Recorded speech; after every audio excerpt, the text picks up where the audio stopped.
Hello दोस्तों। मैं एक स्कूल में चौकीदार की नौकरी करता था और रोज जल्दी जाकर सब क्लासेस के दरवाजे खोलता और छुट्टी होने पर बंद करता था। यही मेरा काम था। उस स्कूल में एक नई टीचर नौकरी के लिए आई। वह बहुत प्यारी और बहुत खूबसूरत थी। मुझसे बहुत अच्छे से बात करती थी। एक सुबह जब मैं पहले स्कूल गया तो वह वहीं पर थी। उसे देखकर मैं हैरान रह गया, क्योंकि स्कूल में सबसे पहले मैं ही आता था। वह पहली टीचर थी जो मुझसे पहले ही आ जाती थी। मुझे लगा उसकी नई नई नौकरी है इसलिए जल्दी आ रही है। कुछ दिन बीत जाएंगे तो खुद लेट आने लगेगी, पर ऐसा नहीं हुआ और वह रोज मुझसे पहले आती और छुट्टी होने पर मुझे जल्दी भेज देती थी। मैं उनकी जल्दी भेजने वाली बात से बहुत खुश था। जब से वह स्कूल में आई थी तो स्कूल में बहुत अजीब अजीब चीजें होने लगी थी। एक दिन छुट्टी के समय मैं क्लास में कुर्सी ठीक कर रहा था। जब मेरी नज़र सामने वाले क्लास में गई तो मेरी जान निकल गई। तो किसी पौने की ड्यूटी स्कूल में एक गार्ड की थी और उसके बारे में यह बात पूरे स्कूल में मशहूर थी कि वह किसी से फालतू बात नहीं करता था और उसका कोई दोस्त भी नहीं था और ना ही उसने किसी से स्कूल में दोस्ती बना कर रखी थी। वह जहाँ काम करता था वह एक प्राइवेट स्कूल था, जहाँ फीस ना ज़्यादा थी ना कम थी। पौनी से प्रिंसिपल बहुत खुश रहती थी, क्योंकि वह अपना काम बहुत ही मेहनत और ईमानदारी से करता था। उसने कभी किसी को शिकायत का अवसर नहीं दिया था। वह कुछ समय पहले ही इस नौकरी पर लगा था और स्कूल के पास ही एक कमरा किराए पर लेकर रहता था। वह देखने में काफ़ी गरीब लगता था। उसके पास प्लास्टिक के जूते और दो जोड़ी कपड़े थे, जिन्हें वह बदल बदल कर पहनता रहता, जिससे उसकी गरीबी साफ दिखती थी। और वह कपड़े इस्त्री भी नहीं होते थे। उसकी ऐसी हालत देखकर उस प्रिंसिपल ने उसकी मदद करनी चाही और उससे बोली, पौनी तुम्हें अगर पैसों की जरूरत हो तो मुझे बेझिझक से बता देना, और यह कुछ पैसे है, रख लो, तुम्हारे काम में आएंगे। मगर उसने मदद लेने से इनकार कर दिया और कहा, मैडम मुझे सिर्फ अपनी मेहनत के पैसे चाहिए। आप मुझे बस वह दे दीजिए जो मेरी मेहनत के बनते हैं। और उसने प्रिंसिपल से माफ़ी मांगते हुए कहा, अगर मुझे किसी से मदद लेनी ही होती तो इतनी मेहनत करने की मुझे क्या ज़रूरत है, वह तो मैं वैसे भी ले लेता। उसकी इस बात से प्रिंसिपल बहुत खुश हुई। उसकी ईमानदारी प्रिंसिपल को भी भा गई और उन्होंने उसकी तनख्वाह बढ़ा दी थी ताकि उसे कुछ सहारा मिल सके। वह अपने बारे में कुछ ज़्यादा नहीं बताता था, अपने काम से काम रखता था और उसके पास इतना समय भी नहीं था जब वह किसी से को अपनी ज़िंदगी के बारे में सब बताए। आज के समाज में अपनी बात अपने पास ही रहे तो बेहतर है, और इसी सोच को पोनी ने अपने अंदर रखा और अपना काम मेहनत और ईमानदारी से करता रहा। एक दिन पोनी अपनी ड्यूटी देने के लिए कॉलेज के गेट पर बैठा हुआ था। एक ऑटो आकर स्कूल के पास रुका। उसके अंदर से एक बहुत ही सुंदर औरत उतरी, ऑटो का किराया दिया और स्कूल के अंदर जाने लगी। मगर पोनी ने उसे रोक लिया तो वह कहने लगी, मुझे प्रिंसिपल से मिलना है, मुझे बहुत ज़रूरी काम है, मुझे अंदर जाने दो। पोनी ने उसे नरमी से कहा, मैडम देखिए, मैं प्रिंसिपल से पूछे बिना आपको अंदर नहीं जाने दे सकता। वह मुस्कुरा कर बोली, वैसे तुम अपनी ड्यूटी ईमानदारी से कर रहे हो, इस बात से मैं बहुत खुश हुई हूँ। लगता है कि तुम यहाँ नए आए हो, क्योंकि पिछला चौकीदार तो गेट पर होता ही नहीं था। पहले जब मैं आई थी तो वह टहलता हुआ आया और मैंने बोला, मुझे प्रिंसिपल से मिलना है, तो उसने मुझे फौरन अंदर भेज दिया था। जब मैं प्रिंसिपल के पास गई तो वह बहुत अच्छे व्यवहार की थी। मैंने उन्हें उस चौकीदार के बारे में बताया। क्या आपको उस चौकीदार को गेट पर रखने का क्या फ़ायदा है, जब वह किसी को बिना जांच पड़ताल करे बिना जाने अंदर जाने देता है। प्रिंसिपल ने कहा कि आप ठीक कह रही है, उसकी काफ़ी शिकायत आ रही है, मुझे लगता है इसलिए उन्होंने तुम्हें रखा है और उसे निकाल दिया। पौनी मुस्कुरा कर बोला, फिर तो आपसे डरना चाहिए। वह लड़की उलझन में पूछने लगी, क्यों? तो पौनी बोला कि प्रिंसिपल आपकी सुनती है और आप कहीं मुझ गरीब को भी नौकरी से ना निकलवा देना। वह मुस्कुरा कर बोली, चिंता नहीं करो, तुम अपना काम बहुत अच्छे से कर रहे हो, इसलिए तुम बच गए। फिर पौनी उसे रोक के अंदर प्रिंसिपल से पूछने गया, तो उन्होंने बताया कि हाँ, मैंने आज मिस नैना को बुलाया था, उन्हें अंदर भेज दो। वह दिल में सोचने लगा, इनकी तरह इनका नाम भी खूबसूरत है। वह वापस गेट पर गया और मुस्कुरा कर पूछने लगा, आप मुझे अपना नाम लिखा दे, मैं आपको अंदर जाने दूंगा। उसने नरमी से मुस्कुरा कर कहा, मेरा नाम नैना है। पौनी ने कहा, अच्छा जी, चले जाइए आप। वो प्रिंसिपल के ऑफिस में चली गई। उन्होंने नैना को अपने स्कूल में टीचर की जॉब देने के लिए बुलाया था, इसीलिए वह आज उनसे मिलने आई थी। नैना ने ऑफिस में जाते ही प्रिंसिपल के सामने पौनी की बहुत तारीफ की, तो उन्होंने भी उसकी हाँ में हाँ मिलाते हुए कहा कि हाँ, सच में पौनी एक ईमानदार और मेहनती इंसान है, क्योंकि एक बार छुट्टी के समय मेरा पर्स स्कूल में रह गया था, तो उसने मुझे उसी समय फोन करके बता दिया और मेरे पर्स में काफी रुपए थे। उसने मुझे वह पर्स वैसे ही ला कर दिया। कोई और होता तो पर्स के बारे में मुझे बताता तक नहीं। नैना भी पौनी की इस बात से बहुत इम्प्रेस हुई। इन्हीं बातों बातों में प्रिंसिपल और नैना खूब घुल मिल गई थी। उन्होंने नैना के डॉक्यूमेंट्स देखे, जो जॉब पर रखने के लिए बिल्कुल ठीक थे, इसलिए उन्होंने उसे टीचर की नौकरी पर रख लिया। नैना ने अगले दिन से ही स्कूल ज्वाइन कर लिया और अपना काम अच्छे से करने लगी। इसी बीच प्रिंसिपल और नैना की बॉन्डिंग बहुत अच्छी हो गई थी, जिसकी वजह से बाकी स्टाफ की टीचर्स उसे जलने लगी थी।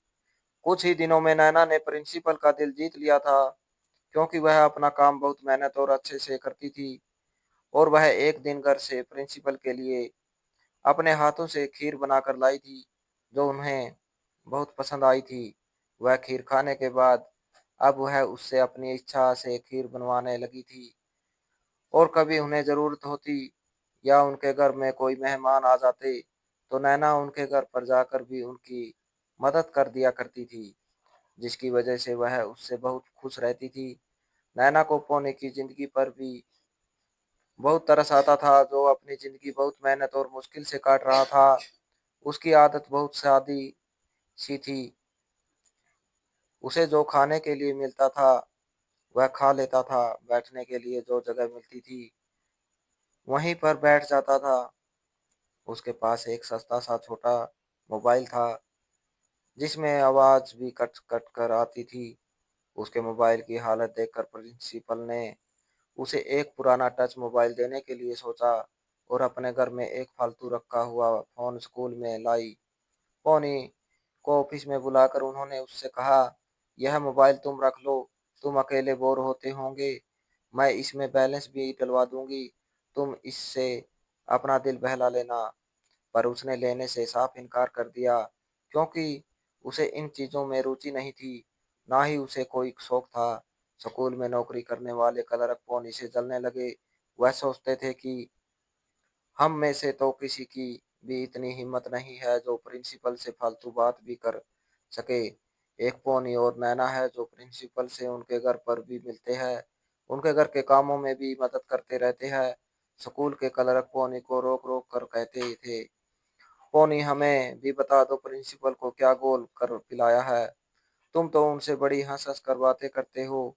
मगर पौनी किसी की बातों पर ध्यान नहीं देता था और ना ही किसी से दोस्ती करता था। अपने काम से काम रखता था और उन सब में से दोस्त बनने की कोई लायक भी नहीं था। सब सामने अच्छे बनते थे और पीठ पीछे पौने की बुराइयां करते थे। लेकिन प्रिंसिपल उन्हें डांट देती थी। उन्हें इस बात का अंदाजा था कि यह सब पौनी से जलते हैं और जलन में यह सब झूठ बोलते हैं। इसी कारण वह किसी की बात पर विश्वास नहीं करती थी। सब चुपके चुपके बातें बनाते रहते थे और उस बात पर बातें भी मारते रहते थे। कुछ लोग तो उसे नैना का दीवाना भी कहने लगे थे, पर वह उनकी बात सुनकर अनसुनी कर दिया करता था। नैना को लेकर भी टीचर आपस में बातें करती रहती थी, पर नैना उनसे बहुत नरमी और बहुत प्यार से बात करती थी। कुछ टीचर उसके व्यवहार को देखकर उसकी दोस्त बन गई थी और बहुत सारी उसे जलने लगी थी। आजकल प्रिंसिपल के घर में उनके बेटे की शादी की तैयारियां चल रही थी और इस काम के लिए उन्होंने छुट्टी के बाद अपने घर पर पोनी को बुलाना शुरू कर दिया और यही बात प्रिंसिपल ने नैना से भी कही थी, पर उसने प्रिंसिपल से माफी मांग ली थी क्योंकि उसकी माँ की तबीयत खराब रहती थी और उसे घर जाकर उन्हें खाना देना होता था। अब नैना ने छुट्टी के समय पोनी से कहना शुरू कर दिया था कि पोनी तुम जल्दी चले जाओ, तुम्हें प्रिंसिपल के घर भी जाना है, मेरे पास कुछ काम है, मैं वह करके स्कूल को लॉक कर दूंगी और चली जाऊंगी। वह उसकी बात मान गया और चला गया और वह रोज ही उसे पहले भेज देती थी। नैना ने यह बात प्रिंसिपल को बताने से मना कर रखा था। उसका कहना था कि वह फालतू ही परेशान हो जाएगी, मैं बस अपना काम खत्म करने के बाद स्कूल बंद करके चली जाऊंगी, तुम बस प्रिंसिपल को ही नहीं बताना। उसने उसकी बात आसानी से मान ली और फिर उसने स्कूल की चाबी उसे दे दी और प्रिंसिपल को कुछ नहीं बताया। उसकी इस बात से नैना बहुत खुश थी और पोनी से बहुत नरमी और प्यार से बात करती थी। ऐसे ही समय गुजरता गया और एक दिन छुट्टी के थोड़ी देर पहले ही नैना को उसके पिता की कॉल आई। उन्होंने बताया कि उसकी माँ को चक्कर आ गए और वह चक्कर खाकर गिर गई। उन्हें बहुत मुश्किल से होश में लाकर अस्पताल लेकर जाए हैं क्योंकि गिरने के कारण उसकी माँ का सर किसी चीज से टकरा गया और उनके सर से खून बहने लगा। वो उन्हें बहुत मुश्किल से अस्पताल लेकर आए हैं, उनके ड्रिप चढ़ रही है। यह सब सुनकर नैना रोने लगी तो प्रिंसिपल ने नैना को तसल्ली दी और पौनी को अपनी गाड़ी देते हुए कहा कि वह उसे अस्पताल ले जाए और साथ में कुछ पैसे पौनी को दिए और कहा तुम यह पैसे रख लो, मैं नैना को दूंगी तो वह नहीं लेगी, तुम वहां जाकर उसकी माँ की दवाइयों का भी बिल भर देना। पौनी ने पैसे लिए और जल्दी से नैना को गाड़ी में बिठाया। वह पीछे बैठ गई और रोती रही। पौनी उसे तसल्ली देता रहा। उसकी बातों से नैना को काफी तसल्ली मिली। जब वह दोनों अस्पताल पहुंचे तो पौनी ने गाड़ी पार्किंग में लगाई और दोनों अस्पताल के अंदर चले गए। वह एक सरकारी अस्पताल था, वहां पर बहुत भीड़ थी। वह निशा की माँ का कमरा ढूंढने लगा। अस्पताल बहुत बड़ा था, ऐसे एक कमरा ढूंढना बहुत मुश्किल था। इसीलिए नैना ने अपने पिता को कॉल की तो उन्होंने इमरजेंसी डिपार्टमेंट बताया। वह ढूंढते ढूंढते पहुंच गए। उसकी माँ को ड्रिप चढ़ रही थी। नाना के पहुंचते ही उसकी माँ ने उसकी तरफ देखा तो वह तड़प के झुकी और माँ के गले लग गई और प्यार करने लगी। पोनी ने उसके पापा से हाथ मिलाया और हाल चाल पूछा। नाना के पिता ने बहुत अच्छे से पोनी का जवाब दिया क्योंकि नाना अक्सर पोनी और प्रिंसिपल के घर पर बात करती रहती थी। पोनी नाना के पिता को बाहर ले गया और प्रिंसिपल के दिए हुए रुपए उन्हें दे दिए। उन्होंने लेने से मना किया पर पोनी ने जबरदस्ती उन्हें वह रुपए दे दिए और उसने कहा अगर आप नहीं लेंगे तो फिर प्रिंसिपल बुरा मान जाएगी, उन्होंने इतना ही किया है आपके लिए तो यह आपको लेने चाहिए। नैना के पिता ने उसके हाथ में पैसे लिए और उससे कहा मेरे प्रिंसिपल से बात करा दो। उसने उन्हें कॉल मिलाकर फोन किया। फोन नैना के पिता के हाथ में दे दिया। उन्होंने प्रिंसिपल का शुक्रिया किया और वह जवाब में नैना की तारीफ करने लगी। नैना के पिता अपनी बेटी की तारीफ सुनकर खुश हुए थे। जब तक नैना की मां ठीक नहीं हुई और उन्हें डिस्चार्ज नहीं कर दिया गया, पोनी उनके साथ में ही रहा और फिर डिस्चार्ज होने के बाद प्रिंसिपल की गाड़ी में ही उनके घर पर छोड़ने गया और जब उन्हें छोड़कर घर से जाने लगा तो नैना बोली रुको पोनी, चाय पीकर जाना क्योंकि तुमने हमारी बहुत मदद की है। नैना के पिता ने भी उसे रोकना चाहा। वो माफी मांगते हुए बोला चाय मेरी आप पर उधार रही, फिर किसी दिन आप कर पी लूंगा, मैं संडे वाले दिन आऊंगा, जाऊंगा, आ जाऊंगा, अभी जाने दें, मैं प्रिंसिपल की गाड़ी लेकर आया हूँ, अपनी तरफ से आऊंगा तो कोई बात नहीं है, कितनी भी देर सवेर हो जाए पर अब मेरे पास उनकी गाड़ी है तो एक जिम्मेदारी है, मैं नहीं रुक सकता। नैना के घर वालों ने यह बात समझी और बोले चलो बेटा कोई बात नहीं, तुम संडे को आना और हमारे साथ खाना खाकर जाना। पोनी ने बोला जी मैं चाय पीकर जाऊंगा, खाने के लिए आप परेशान नहीं होना। नैना ने कहा, ठीक है। पर उसके पिता बोले, नहीं बेटा, तुम्हें खाने पर आना है। जो हम खाते हैं वही खिलाएंगे, हम भी गरीब लोग हैं। यह घर भी किराए का हुआ है। नैना मेरी इकलौती बेटी है। इसको पढ़ाने का बहुत शौक था। उन्हीं पैसों से इसकी अपनी पढ़ाई भी चल रही थी। इसने एमए कर लिया तो एक दिन इसे प्रिंसिपल एक मॉल में मिली थी और यहाँ वहाँ खड़ी हुई अपने दोस्त से फोन पर बात कर रही थी और जॉब के बारे में पूछ रही थी। प्रिंसिपल इसके पास ही खड़ी थी। उन्होंने इसकी बात सुन ली। उनका अपना एक प्राइवेट स्कूल था जिसके लिए उन्हें टीचर की जरूरत थी। तो उस समय प्रिंसिपल ने इससे बातचीत की और उसे एड्रेस बताया। वहीं खड़े खड़े इसकी जॉब लग गई थी। यह बहुत खुश हो गई थी। अभी अनुभव कम है तो वह तनख्वाह कम देती है, लेकिन हम लोग इसी में खुश हैं। कम ही सही, लेकिन कुछ तो आ रहा है। लेकिन उन्होंने वादा किया है कि समय के साथ वह सैलरी बढ़ा देगी। इन्हीं बातों बातों में नैना अपने किचन से एक पुराने कप में पौनी के लिए चाय लेकर आ गई और उसे देने लगी। उसके पिता बोले, बेटा पियो।" वह चाय को देखकर मुस्कुराया और जल्दी से चाय का कप उठाकर चाय पीने लगा। इतने में प्रिंसिपल की कॉल आ गई और वह नैना की माँ का हाल चाल पूछने लगी। तो पोनी ने फोन नैना को दे दिया। प्रिंसिपल ने नैना से बात की। बात करने के बाद जब उसने फोन पोनी को वापस दिया तो वह जल्दी से उठ खड़ा हुआ और जाने लगा। नैना के पिता ने कहा, बेटा चाय तो पूरी पीते जाओ। लेकिन उसने कहा, नहीं अंकल, मैं फिर कभी आऊंगा। मैडम की कॉल भी आ गई है, मुझे जाना होगा। आप लोगों से मिलकर बहुत अच्छा लगा। मैं संडे को जरूर आऊंगा। पोनी ने उसकी माँ से हाल चाल पूछा तो उन्होंने बस हाँ में जवाब दिया। ज्यादा ठीक से बात नहीं की। जबकि नैना के पिता ने उससे बहुत अच्छे से बात की थी। वह वहां से निकलकर जल्दी से प्रिंसिपल के घर पहुंचकर उनको उनकी गाड़ी दे दी। प्रिंसिपल ने नैना को पूरे सप्ताह की छुट्टी दे दी थी। उनका कहना था कि माता पिता ज्यादा महत्वपूर्ण है, उनकी देखभाल करो। और उन्होंने नैना की सैलरी भी बढ़ा दी थी। पोनी का दिल नैना के बिना नहीं लगता था। उसके ना आने पर वह उदास उदास सा रहने लगा था। उसकी उदासी से प्रिंसिपल को भी अंदाजा हो गया था कि पोनी नैना को पसंद करने लगा है। बल्कि पूरे स्कूल के स्टाफ को पोनी के मजनूपन का अंदाजा हो चुका था। पर नैना पोनी की ओर बिल्कुल भी ध्यान नहीं देती थी।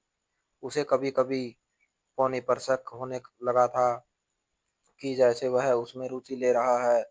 मगर वह अपना वहम समझ के इस बात को नजरअंदाज कर दिया करती थी। पोनी के घर से जाने के बाद नैना की माँ ने उसके पिता से लड़ना शुरू कर दिया।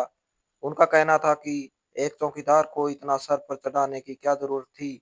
चलो इस बात को भी छोड़ो, लेकिन उसे खाने पर बुलाने की क्या जरूरत थी। वो एक चौकीदार है और तुम उसे ऐसी इज्जत दे रहे थे जैसे वह किसी सेठ का बेटा हो। उसके पिता गुस्से से कहने लगे, तुम तो उसके बारे में ऐसी बातें कर रही हो जैसे खुद किसी सेठ की पत्नी हो। अरे वह हमारे जैसा ही है और कितना अच्छा इंसान है। उसने हमारी कितनी मदद की। नैना की माँ ने मुंह बनाते हुए कहा, उसने कौन सी अपनी जेब से मदद की है। अरे वह प्रिंसिपल का नौकर है। उन्होंने उसे रुपए दिए तो वह देने आ गया। इसमें कौन सी बड़ी बात है। और तुम उसकी दावत करने का कह रहे थे हो। तुम्हारी बेटी तो उसके लिए चाय के लिए नए बर्तन बिस्किट भी निकाल रही थी। वह तो मैंने गुस्से से उसे उससे कहा कि ज्यादा इज्जत देने की कोई जरूरत नहीं है। जो घर में बर्तन है जिसमें हम लोग पीते हैं वही बर्तन में उसे दो। अगर तुम लोगों को इज्जत देनी है तो प्रिंसिपल को दो, जिन्होंने ना हमारा इतना भला किया है। नैना के पिता ने कहा, वह एक अमीर औरत है। शुक्र करो कि वह हम जैसे लोगों से बात भी कर लेती है। और पौनी में क्या बुराई है, तुम्हें पता है। प्रिंसिपल मैडम उसकी तारीफ करते नहीं थकती। तुम तो उसके पीछे ही पड़ गई हो। नैना की माँ एक बहुत होशियार औरत थी। वह पौनी की आंखों में नैना के लिए रुचि चुकी थी। नैना के रिश्ते आ रहे थे मगर उनके जैसे ही भूखे लोग थे। मगर उसकी माँ को अमीर परिवार में रिश्ता चाहिए था। ऐसे ही दिन बीतते गए। संडे का दिन भी आ गया। नैना के पिता ने अपनी पत्नी के गुस्से को अनदेखा कर पोनी और प्रिंसिपल को दावत दे दी। प्रिंसिपल मैडम बहुत खुशी से आने के लिए मान गई और उन्होंने कहा कि मैं पोनी के साथ आ जाऊंगी। उनके अंदर अमीर गरीब वाला घमंड नहीं था। वह गरीब हो या अमीर, सबको एक समान मानती थी। जब नैना को पता चला कि पोनी के साथ प्रिंसिपल भी साथ में आ रही है, तो वह बहुत खुश हो गई।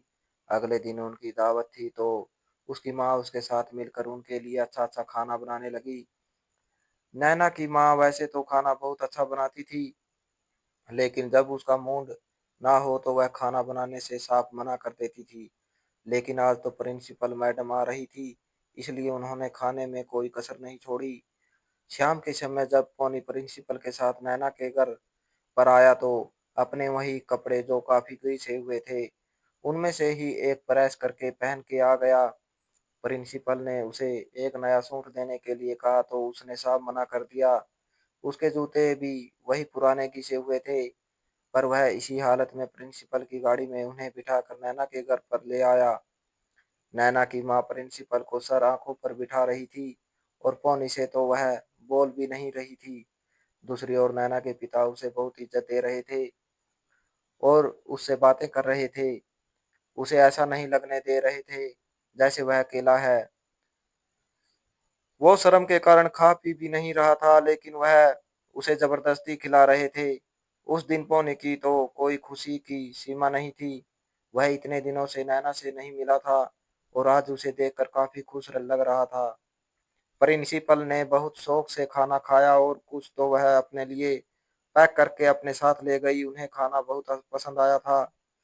जब वह आई थी, तो वह सबके लिए आधी बेकरी उठाकर ले आई थी। नैना की माँ उन सब चीजों को देखकर बहुत खुश थी, क्योंकि उनको प्रिंसिपल मैडम ने कुछ रुपए भी उनकी मुट्ठी में पकड़ा दिए थे। उन दोनों के जाने के बाद नैना की माँ पौने की बुराई कर रही थी कि खाना मैंने प्रिंसिपल मैडम के लिए बनाया था, उस पौने के लिए नहीं। ऐसे लोगों की कौन दावत करता है। नाना के पिता बोले, तुम तो जहाँ पैसे देखती हो उसे सर पर बिठा लेती हो। तुम इंसानों की पहचान सीखो। वह तो शुक्र है कि प्रिंसिपल बहुत अच्छी औरत है, वरना ज्यादातर अमीर लोग ऐसे नहीं होते। नैना की माँ की तबीयत में अब सुधार आने लगा था और वह अब घर का काम भी खुद करने लगी थी। इसीलिए नैना ने मंडे से दोबारा स्कूल ज्वाइनिंग कर लिया और पहले की तरह फिर से पौने की छुट्टी से पहले ही घर भेजने लगी थी। और पौने भी उसकी बात मानकर प्रिंसिपल के घर पर पहुंच जाता था, क्योंकि आजकल प्रिंसिपल के घर में शादी के लिए पेंट हो रहा था, तो इस काम की जिम्मेदारी उन्होंने पौनी को दे रखी थी। पौनी को नैना की ओर से चिंता होने लगी। वह उसे जल्दी जाने का बोल देती थी और खुद लेट जाती है। पौनी को यह बात कुछ अजीब सी लगी थी। वह इस बात से बहुत परेशान हो रहा था। उसके मन में एक ही सवाल था कि वह इतनी लेट रुक कर कौन सा काम करती है। एक दिन वह प्रिंसिपल से बहाना करके चुपके से दोबारा स्कूल में आ गया और नैना को देखने लगा। वो उसे ऊपर वाले डिपार्टमेंट में दिखी, तो वह उस पर नजर रखने लगा। वह सामने वाली क्लास में कुर्सी ठीक करने लगा और बहाने से नैना को देख रहा था। जब उसने देखा कि नैना कुछ लड़कियों के साथ डांस कर रही है, यह देखकर वह हैरान हो गया। वह फौरन गुस्से से नैना के पास गया और बोला, यह क्या तमाशा लगा रखा है। वह उसे देखकर हैरत से घबरा गई और पौनी से पूछने लगी, तुम यहाँ क्यों आए। वह बोला, तुम्हारा कारनामा देखने के लिए। नैना ने मौका देखते ही डांस सीखने वाली लड़कियों से कहा, जाओ सबकी छुट्टी है। उसके कहने पर वह सब चली गई।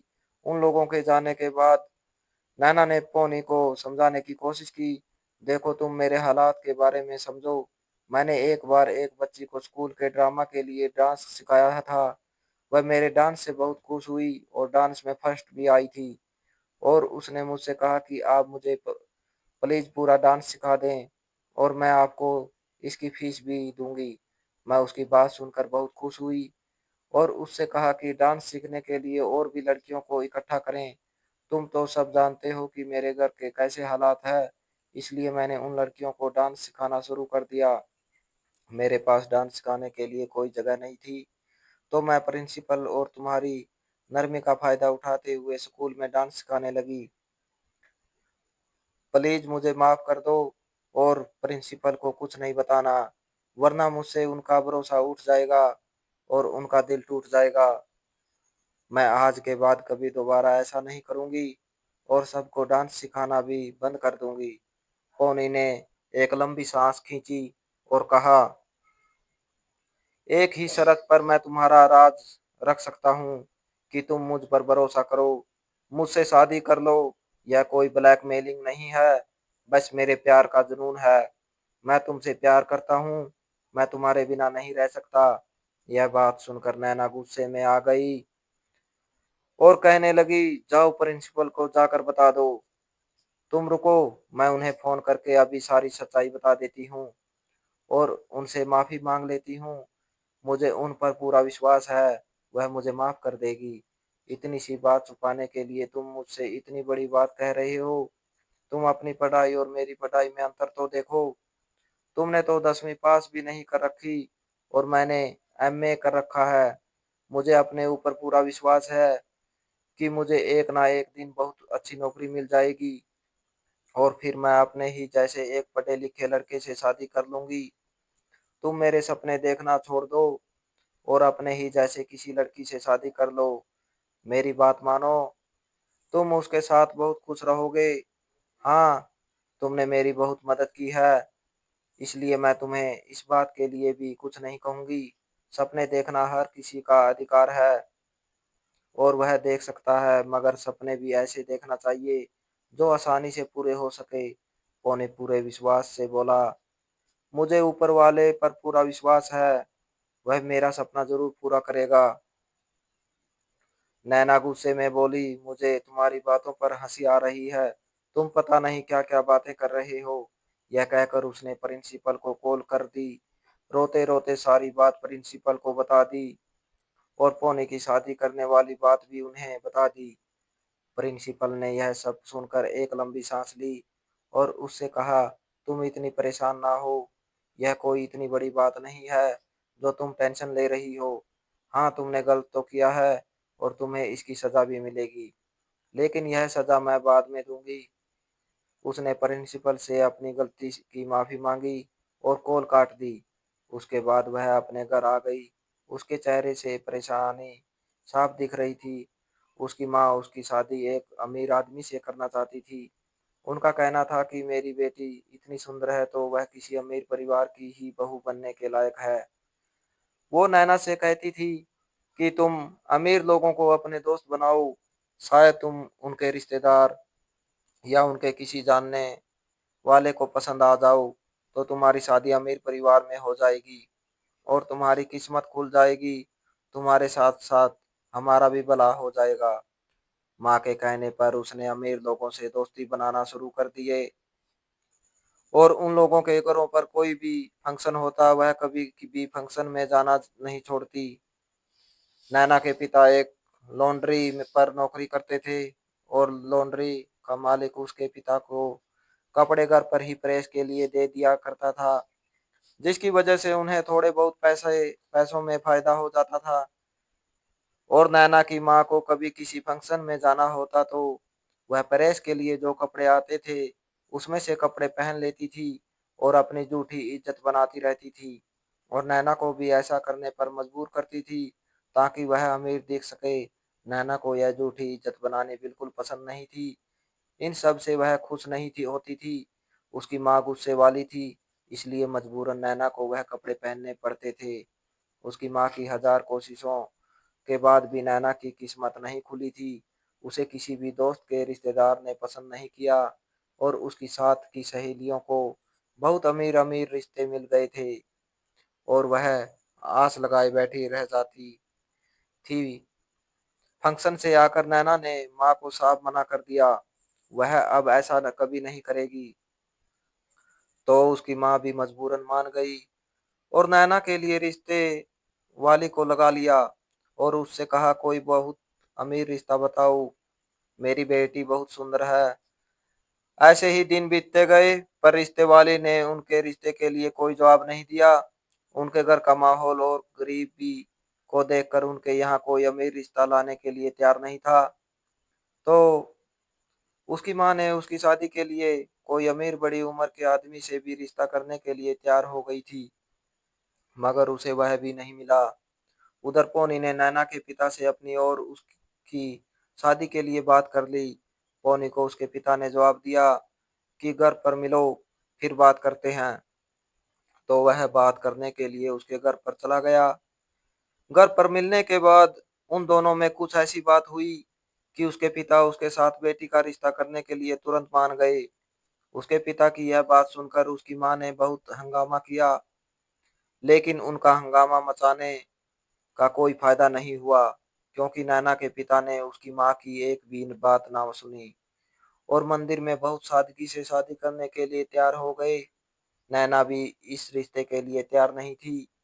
उसने भी अपनी मां के साथ मिलकर इस रिश्ते पर हंगामा किया और उसके पिता ने उसे अपने बुढ़ापे का वास्ता देते हुए नैना से कहा कि बेटी, तेरी माँ तेरे अच्छे रिश्ते के लिए कितने समय से अमीर रिश्ता ढूंढने में लगी हुई है थी, पर कोई भी अच्छा रिश्ता नहीं मिल सका। हाँ, मैं मानता हूँ पौनी गरीब जरूर है, पर उसने मुझसे वादा किया है कि वह अच्छी नौकरी करने की पूरी कोशिश करेगा और हमारे साथ ही हमारे घर में रहेगा और हमारे बुढ़ापे का सहारा भी बनेगा। इसमें उसका और हमारा दोनों का फायदा है। मुझे उसके ऊपर पूरा विश्वास है। वह तुम्हें बहुत खुश रखेगा और किसी चीज की परेशानी नहीं होने देगा। नैना को उसके पिता ने जब समझाया तो नैना अपने पिता के समझाने पर मान गई। तो फिर उसकी माँ को और भी ज्यादा गुस्सा आ गया कि उनके लिए नैना ही एक सहारा थी जो रिश्ते रिश्ते से इनकार कर सकती थी, पर वह भी अपने पिता की साइड हो गई। नैना इसलिए इस बात पर मानी थी क्योंकि वह अपने पिता की परेशानियों को और नहीं बढ़ा सकती थी। पौनी से कम उसके पिता को तो फायदा मिलेगा। वह माँ और पिताजी का सहारा तो बनेगा। इसीलिए वह शादी के लिए राजी हुई थी। फिर उसकी माँ को नैना के पिता ने गुस्सा दिखाया तो ऊपर के दिल के साथ मान तो गई, पर उन्होंने पौनी को एक नजर भी नहीं देखा, ना ही उसे कोई इज्जत दी, ना उसे कभी उस पर घर का दामाद होने का दर्जा दिया। पौनी और नैना की शादी एक पास के मंदिर में करा दी गई। पौनी की सास उसे बात बात पर जली कटी सुनाती रहती थी, पर वह जवाब में कुछ नहीं बोलता था और बस उनकी बात पर हंसता रहता था। उसे नैना की माँ की बातों से बिल्कुल असर नहीं पड़ता था। वो नैना को पाकर बहुत खुश था और खिल खिला रहा था। उसने नैना से कहा कि वह गरीबी के कारण उसे शादी का महंगा जोड़ा नहीं दिला सकता, पर किराए वाला जोड़ा दिला सकता है। नैना ने कहा कि मुझे किराए का जोड़ा भी नहीं चाहिए, मैं उससे ज्यादा अपने सस्ते कपड़े से ज्यादा खुशी महसूस करूंगी। प्रिंसिपल मैडम को जब यह बात पता चली तो बहुत खुश हो गई और उन दोनों को साथ रहने का आशीर्वाद दिया और वह नैना के पास बैठकर बड़े भावुक अंदाज में बोली, नैना बेटी, मैं जानती हूँ कि तुम्हारी और पौनी की पढ़ाई में बहुत अंतर है, पर विश्वास करो कि पढ़ाई की कमी के अलावा उसमें सारी अच्छाइयाँ हैं। मुझे उस पर पूरा विश्वास है कि तुम उनके साथ उसके साथ खुश रहोगी। कभी तुम्हें अपने इस फैसले पर अफसोस नहीं होगा, क्योंकि पौनी तुमसे बहुत ज्यादा प्यार करता है। फिर पौनी और नैना की शादी मंदिर में हुई और प्रिंसिपल मैडम भी उनकी शादी में बहुत खुशी से शामिल हुई। उन्होंने नैना और पौनी को शादी का तोहफा देना चाहा, तो पोनी ने माफी के साथ इनकार करते हुए कहा कि वह इस खास मौके पर अपने ही खुद के खरीदे कपड़े पहनना चाहता है। तो इस पर प्रिंसिपल मैडम ने जवाब दिया कि ठीक है। पोनी ने एक सस्ता जोड़ा खरीदा। नैना और उसके पिता ने भी उसके लिए सूट खरीदने को कहा था, पर उसने मना कर दिया। उसके पिता पोनी की खुददारी से बहुत खुश थे और वह सब रिश्तेदारों से खुशी में यह कह रहे थे कि मुझे एक बेटी देकर एक बेटा मिल गया है। पौनी काम से आकर सबसे पहले नैना के पिता से मिलता और कुछ देर बैठकर उनसे बातें करता था और उनके चेहरे पर खुशी लाने की कोशिश करता था, क्योंकि वह अब बूढ़े हो चुके थे और काम पर भी नहीं जा सकते थे। घर की सारी जिम्मेदारी अब पोनी और नैना पर आ गई। वह दोनों मिलकर अब घर का खर्च उठा रहे थे। पोनी पहले की तरह अब भी चौकीदार की नौकरी कर रहा था। उसकी शादी को हुए 1 महीना होने वाला था। 1 महीने बाद पोनी की प्रिंसिपल मैडम ने सैलरी भी डबल कर दी। तो पोनी ने प्रिंसिपल से मना किया कि आप अपना नुकसान ना करें। तो वह खुश होकर बोली, मैंने तुम्हारी जॉब बदल दी है। तुम अब ऑफिस में हिसाब किताब का काम देखोगे। मुझे आशा है कि तुम यह काम आराम से कर लोगे। आखिर तुमने 10वीं तो पास कर रखी है। अगर किसी चीज में तुम्हें परेशानी हो तो अपनी पत्नी नैना से पूछ लिया करना। वह तो पढ़ाई में बहुत अच्छी है। वो खुश होकर शुक्रिया करने लगा और घर जाकर सारे रुपए अपने ससुर के हाथ पर रख दिए और बोला कि अब आप ही मेरे पिता है, आपने मुझे बेटा माना है। वह बहुत इनकार करते रहे कि वह यह पैसे नहीं ले सकते, तुम दोनों पति पत्नी ही रखो। पर नैना बोली, पोनी ने जब एक बेटे की तरह आपको माता पिता की तरह इज्जत दी है तो फिर आप अपना बड़ापन दिखाकर इनकार मत करिए, वरना उसका दिल टूट जाएगा। नैना के पिता ने वह पैसे लेकर घर का खर्च चलाना शुरू कर दिया। नाना की माँ हर समय पोनी से मुंह बनाकर रहती थी। उनका कहना था कि हमारी इतनी प्यारी बेटी थी, उसे इस अनपढ़ गंवार पोनी से ब्याह कर उसे तबाह कर दिया है। अभी तक नैना की माँ पोनी को नफरत और बेइज्जती की नजरों से देखती रहती थी। वह यही कहती थी कि मेरी बेटी को तूने अपने जाल में फंसा लिया, वरना मेरी बेटी तो महलों में रहने के लिए लायक थी। उसके पिता ने उसकी शादी करने में जल्दी कर दी, वरना यह कभी तुम्हारी पत्नी बनने के लिए तैयार नहीं थी। पोनी उनकी बात सुनकर उनसे जवाब में कुछ नहीं कहता था और खामोश रहता था। इतना करने के बाद भी उसकी सास उससे खुश नहीं रहती थी। ऐसे ही दिन बीतते गए और पोनी ने किस्तों पर बाइक खरीद ली थी और फिर दोनों पति पत्नी एक साथ स्कूल जाने लगे। वह दोनों एक साथ बहुत खुश थे। नैना की सहेलियां हैरत से नैना से कहती थी कि तुम इतनी पढ़ी लिखी हो और एक अनपढ़ चौकीदार से शादी कर ली। तो वह उन्हें जवाब देती थी कि वह उसके साथ बहुत ज्यादा खुश है। आज संडे का दिन था। पोनी और नैना हर संडे को घूमने जाते थे। अभी वह जाने की तैयारी कर रहे थे तो अचानक से पोनी को एक फोन आया कि उसकी माँ बहुत ज्यादा बीमार है। यह सुनकर वो बहुत तड़प गया और फिर परेशानी से बोला कि नैना जल्दी चलो, मेरी माँ बहुत ज्यादा बीमार है। उनके पीछे नैना के पिता भी ऑटो रिक्शा में बैठकर चल पड़े। जब पोनी ने बहुत बड़े घर के सामने ऑटो रिक्शा को रुकवाई और उतर के नैना को इशारा किया कि अंदर आए, उसके पिता भी पीछे आ गए। पोनी जब अंदर गया तो अंदर दो लोग सोफे पर एक साथ बैठे चाय पी रहे थे। दोनों उठकर उससे मिले और नैना को देखकर हैरान हो गए। पोनी ने बताया कि उनकी बहू है नैना। पोनी के पिता हैरत से पोनी को ही देख रहे थे। पोनी उनसे जाकर मिला और उन्हें नैना और उसके रिश्ते के बारे में बताया। दोनों पति पत्नी ने एक दूसरे की ओर देखा और आंखों से एक दूसरे को कुछ कहा। फिर आगे बढ़कर नैना को पोनी की मां ने गले से लगाकर कहा, अरे हमारी बहू तो बहुत ज्यादा सुंदर है। नैना शर्मा गई। उन्होंने नैना के पिता को भी इज्जत से बिठाकर बताया कि पोनी एक बहुत पढ़ा लिखा लड़का है और उनका इकलौता बेटा है। सोने का चम्मच मुंह में लेकर पैदा हुआ था। उसके पिता और मेरे बीच हमें हमेशा आपस में लड़ाई रहती थी। हमारी लड़ाई बढ़ती गई और वह मुझसे रूठ कर घर से बाहर दूसरे शहर चले गए थे। पोनी ने उन्हें रोकने की बहुत कोशिश की पर वह उसे अनदेखा करके चले गए। पोनी इस बात से बहुत ज्यादा दुखी हुआ था पर उसकी माँ ने भी पति से कह दिया कि वह उसके घर को छोड़कर जा रही है। पोनी उन्हें भी रोकता रहा पर वह भी नहीं रुकी। घर में बस पुराने नौकर ही थे। पोनी ने बहुत बार अपने पिता को समझाने की कोशिश की और धमकी दी कि वह उन्हें छोड़कर चला जाएगा, पर दोनों में से किसी को भी पोनी की बात समझ नहीं आई। उसने कहा कि हमारी छोटी सी तो फैमिली है, साथ में रहते हैं, पर वह दोनों नहीं माने और गुस्से में पोनी ने उनकी दौलत को ठुकरा दिया।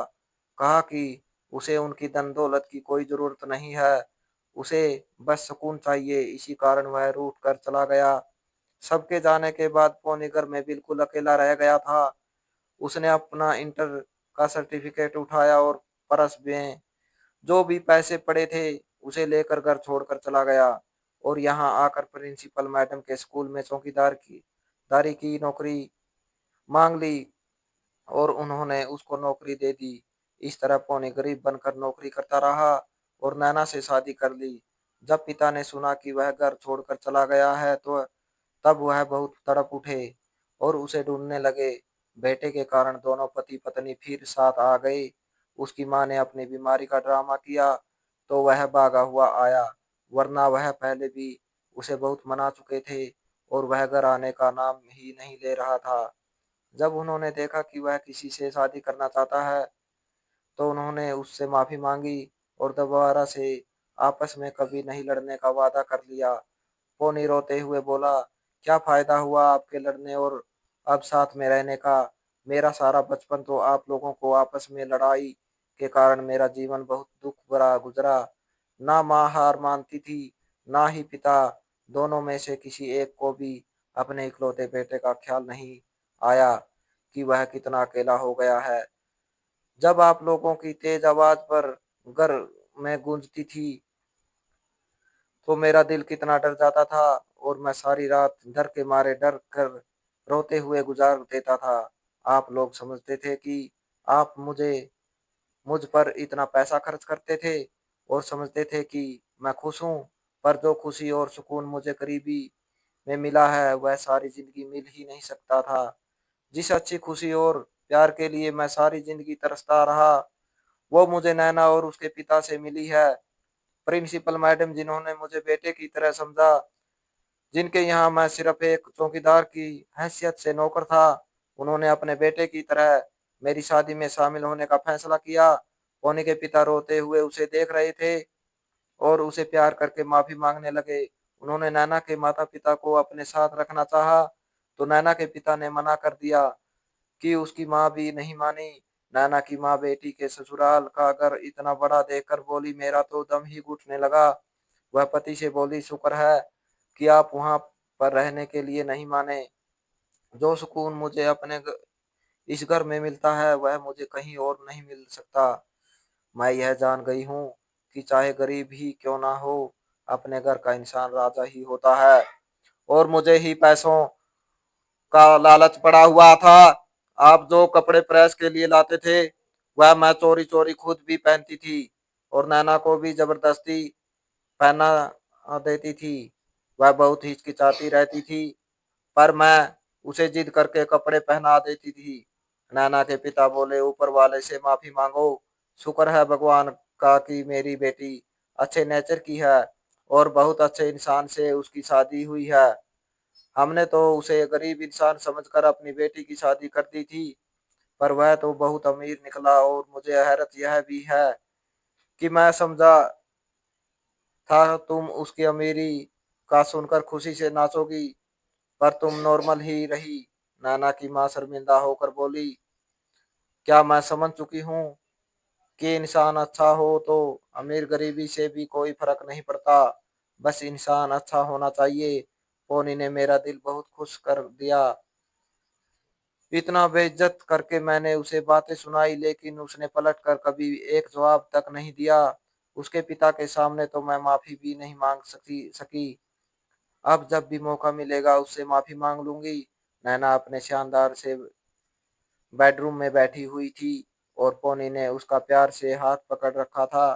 कहा कि अब मैं तुम्हें दुनिया की हर खुशी दूंगा, बहुत सी शॉपिंग कराऊंगा, पूरी दुनिया घुमाऊंगा। नैना ने कहा कि तुमने मुझे शादी के पहले ही दिन से सारी खुशियां दे दी थी और बाइक पर बैठकर भी मुझे उतनी ही खुशी मिलती थी जितना शायद दुनिया घूम कर भी नहीं मिले। मैं पैसों की भूखी बिल्कुल नहीं हूँ। पोनी ने प्यार से कहा, मैं जानता हूँ।